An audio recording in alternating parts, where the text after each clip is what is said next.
Buenas tardes, hermanos, amigos, todo aquel que ha recibido el link, la invitación. Nuevamente es un placer abrir la palabra de Dios.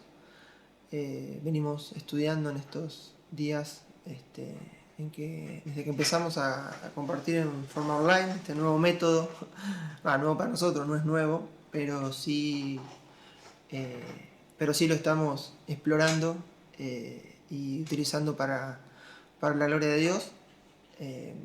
Hemos comenzado a estudiar, compartir Juan, hemos estudiado el 3, 4 y en esta oportunidad vamos a estudiar los primeros versículos del 1 al 18 de Juan 5. Una historia que quizás para algunos sea conocida, para otros no, o no tanto. Trataremos de hacerlo de una forma clara y sencilla. Antes que nada quisiera orar. Mientras van buscando Juan capítulo 5, me gustaría orar para ya comenzar a estudiar la palabra de Dios. Bendito Dios y Padre Celestial, te damos gracias porque tenemos esta oportunidad, Señor hermosa, de abrir tu palabra, de transmitirla, Señor, a través de las redes. Santo Dios, pones a nuestra disposición todos los medios y necesarios para hacerlo. Te pedimos que pueda ser de bendición, que podamos transmitir el mensaje tal cual es y podamos recibirlo, Señor, de aquel lado como se transmite. Padre Santo, que tu Espíritu esté obrando en todas las personas que oigan y, Señor, también en nosotros. En el nombre bendito de Jesús. Amén. Bien, ¿ya encontraron? Juan capítulo 5, dice así la palabra de Dios. Después de estas cosas, había una fiesta de los judíos y subió Jesús a Jerusalén. Después de estas cosas habían sucedido ya varias. El Señor había tenido encuentro con varias personas, su ministerio ya había comenzado y el escritor, como sabemos, Juan, no cuenta toda la vida, ni todos los milagros, ni todo lo que el Señor hizo en la tierra, sino aquellas cosas que dejan en claro que Él es el Hijo de Dios. Que Él es el Hijo de Dios que vino a la tierra y que tiene un plan. Que tiene un plan porque el Padre se lo dio, el Padre lo envió y Él está dispuesto a transmitir el mensaje del Padre, a cumplir el plan y a volver a su presencia. Así tal cual el Señor lo expresa, así es lo que quiere, eso es lo que quiere hacer Juan. Por eso es que vamos a ver muchas veces que hace un extracto de cosas, hay cosas que están en Juan o están en los otros evangelios y no están en Juan, y hay cosas puntuales, detalles que Juan detalla que nos muestran, digamos, la voluntad de Dios, el propósito de Jesús aquí en la tierra, y la mayoría de las veces es de una perspectiva del amor, o sea, demostrando el amor que el Padre ha tenido en enviar a su Hijo a morir por nosotros. Entonces, dice el verso 1, después de estas cosas había una fiesta. Por ejemplo, este es un detalle importante, ¿ven? No dice Juan qué fiesta es irrelevante para Juan. Él dice, había una fiesta, y el Señor va a hacer algo en esa fiesta.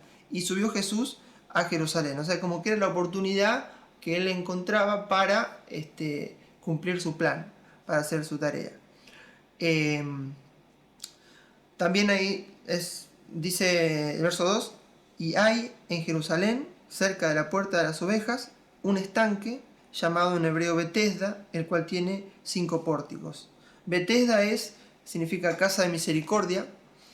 La puerta de las ovejas se dice así porque, o sea, se identificaba así porque era por donde entraban los pastores con sus rebaños. Hay algo interesante acá, muy interesante. Hay dos historias relacionadas a estanques en Juan. Está esta y la de Siloé, donde Jesús sana al ciego. Las dos historias son las que dan el fundamento para la veracidad del libro de Juan. ¿Qué quiero decir con esto? Durante mucho tiempo, los eruditos y los críticos básicamente no daban aval a Juan, al libro de Juan, la validez ni de autor, o sea, ni que haya sido él, ni histórica en relación, o sea, por lo tanto decían que no era un libro que debía estar en la Biblia, etcétera, etcétera.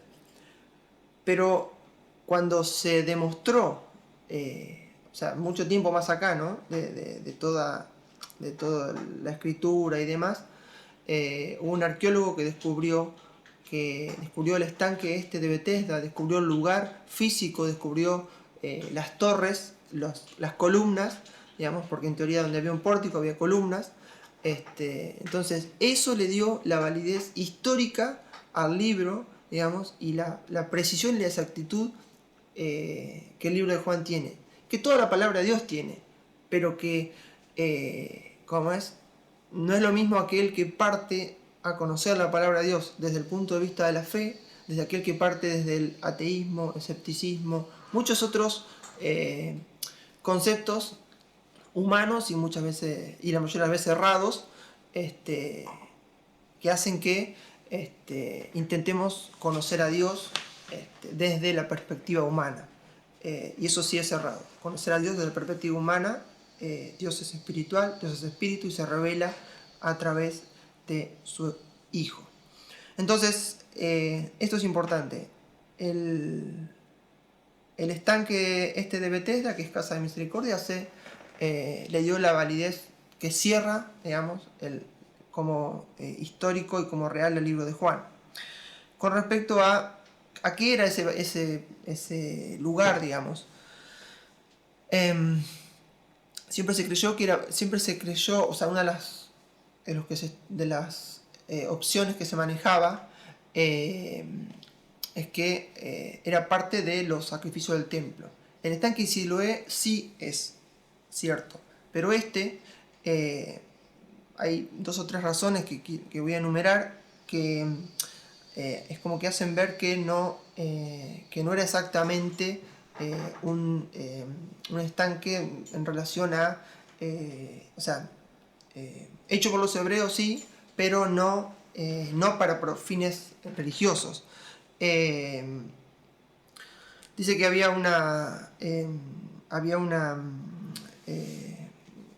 o sea, cada X tiempo, ahora vamos a leer, pero cada X tiempo un ángel sacudía, agitaba el agua.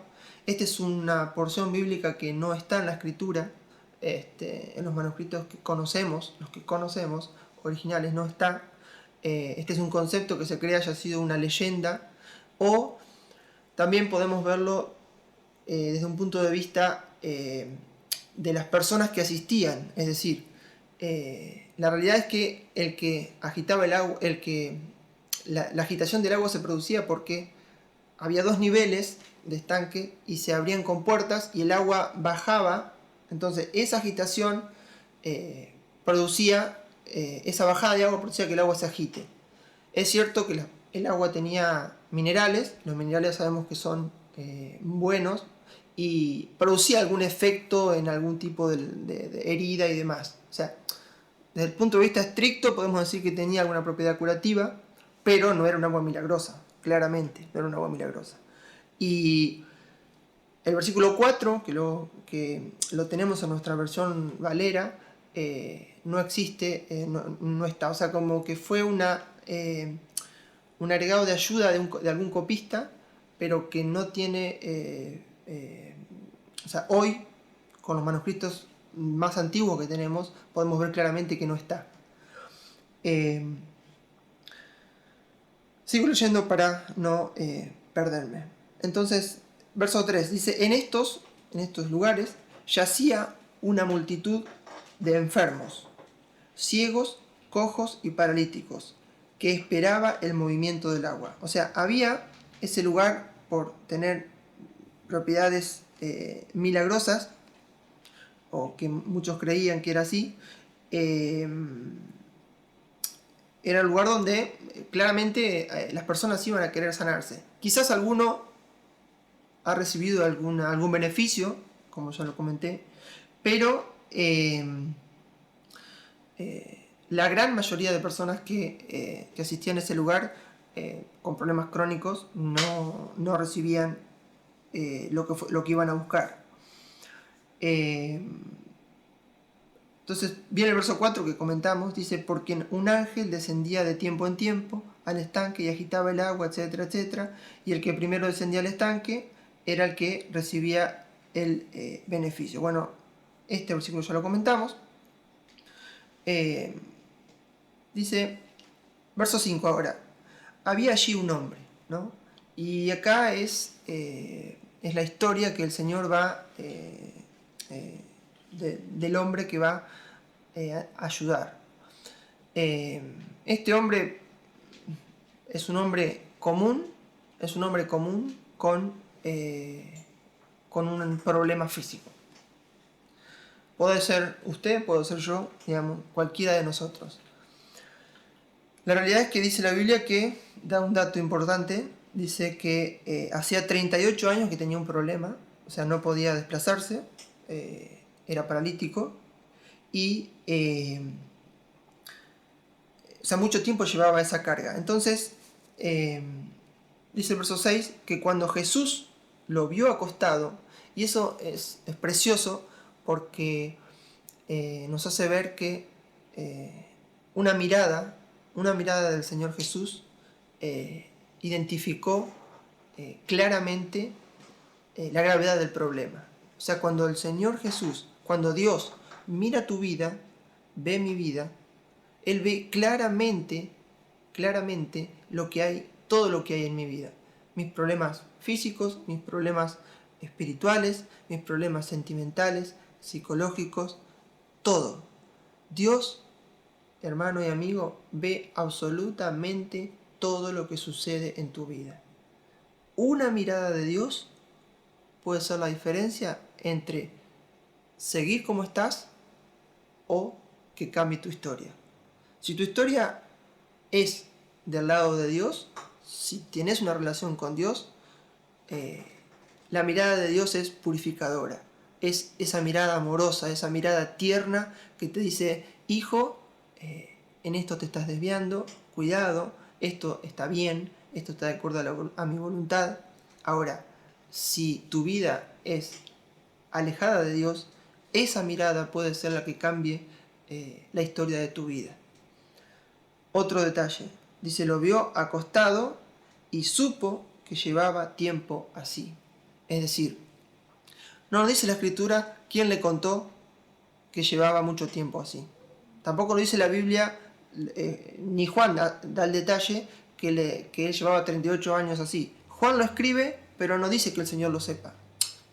El Señor lo sabe, Dios sabe absolutamente todo. Pero no trató el tiempo en ese problema, no fue un tema de tratamiento. Pero dice, supo que llevaba mucho tiempo así. Es decir, Dios, cuando mira entre todos, te ve a ti. O sea, Dios es un Dios particular. Eso es lo que queremos decir. Dios mira tu vida y mira mi vida y se dedica a vos y a mí. Y eso es precioso. Eso es precioso porque ante un sistema general que tenemos hoy, por no usar la palabra globalizado, donde todo es, todos quieren ver todo, y en el todo se pierde la particularidad. Dios, a pesar de lo grande que es, de la cantidad de personas que hay en el mundo, de la cantidad de circunstancias que tienen las personas en el mundo, cuando te ve, cuando mira todo, te ve a ti y me ve a mí. Y eso es maravilloso. Eso es maravilloso porque me hace ver que es un Dios personal. Dios es un Dios personal. Por eso envió a Jesucristo a morir en la cruz por vos y por mí, porque quería ocuparse de mi vida personalmente. Y por eso diariamente se ocupa de mi vida personalmente. Y también lo quiere hacer contigo. Y le dijo, ¿quieres ser sano? Esta pregunta suena rara, ¿no?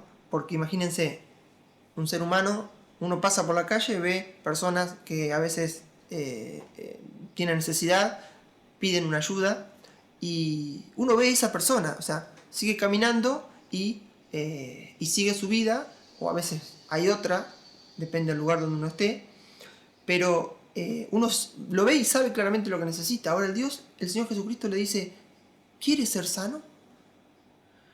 Y esto es porque muchas veces hay personas que saben su condición, la entienden perfectamente, pero se niegan a dejar su condición. ¿Por qué? Bueno, los motivos pueden ser muchos también, pueden ser por decisión personal, pueden ser para dar lástima. Mientras doy lástima, se interesan por mí. Cuando dejo de dar lástima, la gente no me va a mirar más. Pero ese concepto incluso es errado, es incorrecto. ¿Por qué? Porque si vamos al sentido estricto, se está perdiendo una oportunidad hermosa de mejorar su vida, su calidad de vida. Espiritual, en primer lugar, ¿sí? Porque cuando Dios viene a tu vida, la cambia totalmente. Y física también, porque Dios restaura y levanta. ¿Qué fue lo que hizo con este hombre? Toma tu lecho y vete. O sea, Dios tiene la autoridad de cuando habla, sus palabras se cumplen. Porque tiene autoridad. Dice los fariseos tenían miedo porque dice, les hablaba como quien tiene autoridad. Ellos no tenían autoridad. Ellos tenían la ley, la cumplían, dice, no dejaban pasar una jota y una tilde, pero cuando hablaban no tenían autoridad. ¿Por qué? La única autoridad, si se quiere, que tenían era yo la cumplo. Pero no estoy entendiendo nada de lo que la ley, como les recriminó el Señor en alguna oportunidad, ustedes cumplen la ley, pero no entienden el espíritu de la ley. Pero el Señor le dice, ¿querés ser sano? Le dice, ¿querés ser sano? Y esa es una decisión personal. El querer levantarse es una decisión personal. Y es una decisión que debo tomar yo, debes tomar tú. Si no quieres levantarte, Dios te va a respetar. Porque Él no se mete en vida. Él no se entromete en las vidas de las personas. Por eso es que le preguntó, ¿querés ser sano? Señor, le dijo, le respondió el enfermo. Miren el detalle de Juan. Señor, ¿no? O sea, la charla comenzó a transcurrir por el sendero correcto. Y esto es precioso. Cuando Dios se acerca a tu vida, es importante que tu charla con Dios, tu relación con Dios, todo lo que trates con Dios, transite por el camino adecuado. ¿Cuál es este camino? El camino de Dios, tú eres Señor, tú estás por sobre todo, yo soy un ser que estoy debajo, que estoy a la altura de la tierra, que estoy perdido, que no puedo con mis dificultades, que no puedo con mis problemas, que necesito que alguien me extienda una mano y que me levante. Esta charla transcurre el canal adecuado, Señor. Él reconoció automáticamente que Él era Señor, que le estaba hablando con autoridad. Entendió que se había dedicado a Él. Entendió que cuando lo vio, captó toda la idea de lo que a Él le sucedía. Y dice Juan, le respondió el enfermo, no tengo quien me meta en el estanque. Había una situación real, el agua se movía en determinados momentos, estaba la situación real de su problema y estaban los competidores. Es decir, había otras personas que también tenían dificultades y se le adelantaban. Se le adelantaban y ellos creían que simplemente cuando se movía el agua tenía sus propiedades curativas, ejercía la propiedad curativa sobre las heridas. Entonces no tengo quien me meta en el estanque. Eso también, eso es algo que sucede mucho hoy día también. Muchas personas están rodeadas de gente, pero están solas. Días atrás escuchaba una nota de un boxeador, un deportista, boxeador muy famoso, que en medio de una nota se largó a llorar porque dijo, hoy estoy vacío. Yo era un guerrero preparado para pelear, para la batalla, estratega, pero hoy que ya no hago eso, estoy vacío. La realidad es que todas las personas que están sin Dios, que no tienen a Dios, están vacías. Hace un par de años, para San Valentín, en febrero, un diario muy famoso del mundo hizo una entrevista, una encuesta a 55.000 personas. Lo pueden buscar, está en internet. Y acerca de justamente el estar juntos, en pareja, enamorado, etcétera, etcétera. Entonces, muchas personas respondían: estoy rodeada de gente, pero estoy sola, solo. ¿Y saben qué? Esa es una condición del ser humano. Frente a Dios, frente a lo espiritual, frente a la realidad de la vida, de los problemas reales, estás solo. Estoy solo. Y él dijo: no tengo quien se acerque. Estoy rodeada de gente, pero estamos todos enfermos. Todos estamos enfermos. No nos podemos ayudar. Jesús dijo: si un ciego acompaña a otro ciego, dice, ¿qué va a pasar? Los dos caen en el pozo. La realidad es que necesito que alguien afuera de mí me extienda una mano y me ayude. Dice, cuando se agita el agua, y entre tanto que voy, otro desciende antes que yo. Permítame leerle Romanos 5, 6 al 8, que dice: porque Cristo, cuando aún éramos débiles, a su tiempo murió por los impíos. Ciertamente apenas morirá alguno por un justo. Con todo, pudiera ser que alguno osara morir por el bueno.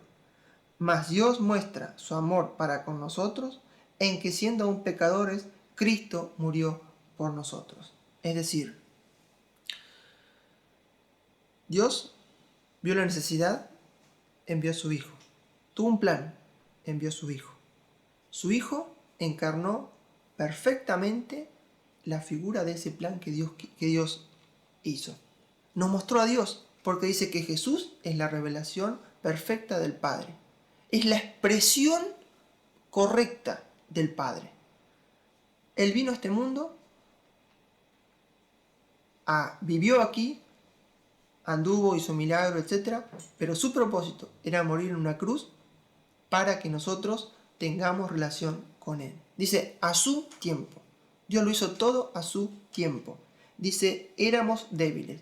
Esta persona, si alguien no le tendía una mano y la acompañaba al agua, no podía meterse. ¿Qué hace el Señor? Lo dejó tirado. Verso 8. Jesús le dijo: levántate, toma tu lecho y anda.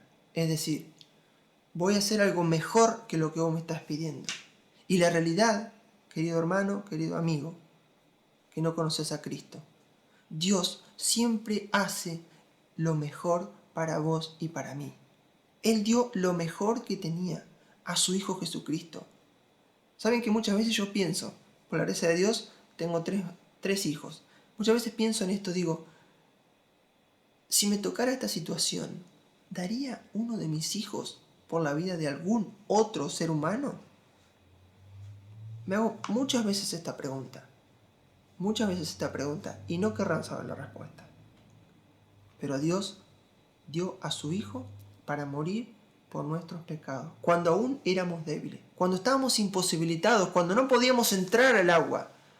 Él dijo: deja ese agua, no te voy a hacer entrar ese agua sucia por la que pasaron un montón de sucios, malolientes, sin despreciar a nadie, ¿no? ¿Cómo es? Enfermos que pasaron por ese agua. Yo te voy a dar algo mejor. Te voy a hacer levantar. Por eso te pido, levántate.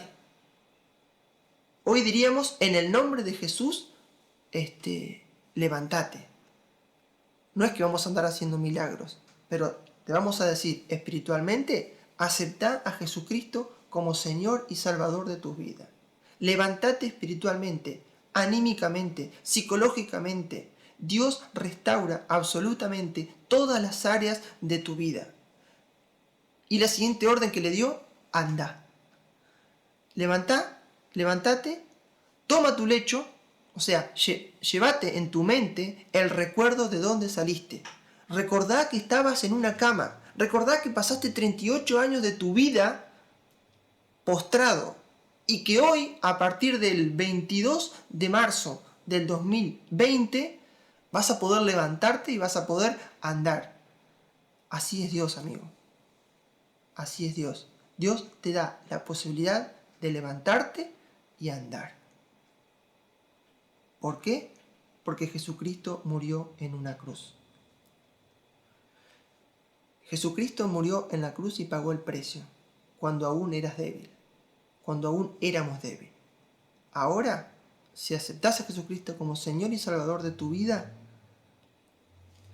dejas de ser débil espiritualmente, porque comenzás una nueva vida. Dice la palabra de Dios que Él viene a tu vida y la transforma, la cambia, la hace nueva. ¿Para qué? Para que puedas levantarte. Si no, no vas a poder levantarte nunca. Nunca vas a poder levantarte si el Señor Jesucristo no habita en tu corazón. Si querés dejar de estar solo, de sentirte solo en medio de la multitud, pedile al Señor Jesucristo que entre en tu vida, que te perdone tus pecados. Reconoce tu condición, decirle: Señor, Señor, vení y cambia, ayúdame a levantarme. Cambia mi vida, perdona mis pecados, dame una vida nueva. Quiero andar. Y Dios, que hizo todo lo necesario para que vos lo disfrutes, lo va a hacer. Tené fe, confía en Él, y Él va a levantar tu vida del pozo de la muerte. ¿Ustedes creen que Dios no le da lástima, dolor, ver a personas tiradas al costado del camino enfermas? El Señor Jesús lo dejó en claro muchas veces. Y su propósito fue con algunos, pero también su propósito es contigo. Por eso te invito a que en este día, si no tenés a Cristo en tu corazón, tomes una decisión, te vuelvas a Él. Él es amplio en perdonar.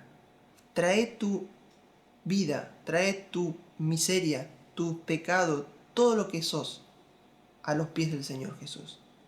Él lo puede, Él lo toma. Él tiene la capacidad de tomarlo porque en la cruz ya pagó el precio. Y dice la Biblia que lo lleva al fondo del mar. Y tu vida comienza a morar en tu vida, te transforma y comenzás a andar. Te hace levantar y comenzás a andar. Oramos para terminar. Bendito Dios y Padre Celestial, te damos muchas gracias porque podemos compartir tu palabra, porque ella nos muestra con claridad tu mensaje, Señor, y nos muestra con claridad el propósito que tú tienes para cada uno de nosotros. Señor, cada uno debe leerla, estudiarla y también dejar que tú obres en su vida. Santo Dios, te pedimos especialmente por las personas que han escuchado y que quizás no tienen una relación contigo, que no te conocen, que te han oído de oídas alguna vez o quizás nunca escucharon de ti, que puedan tener la humildad y el deseo de abrir su corazón a ti, o que puedan darte lugar en sus vidas para que su vida cambie, que puedan pedirte perdón, Señor. Te rogamos por tu palabra, te rogamos para que la autoridad que ella tiene, Señor, que tienen en nuestras vidas, también la tenga en quienes han escuchado el día de hoy tu mensaje. Bendito Dios, síguenos guardando y bendiciendo. En el nombre de Cristo Jesús. Amén. En este momento difícil que está atravesando el mundo entero, lo mejor que podemos hacer es volver a Dios. Buscarle a Él, estar en comunión con Él, buscar su palabra, leerla, estudiarla, alimentarnos de Él. Que el Señor los bendiga.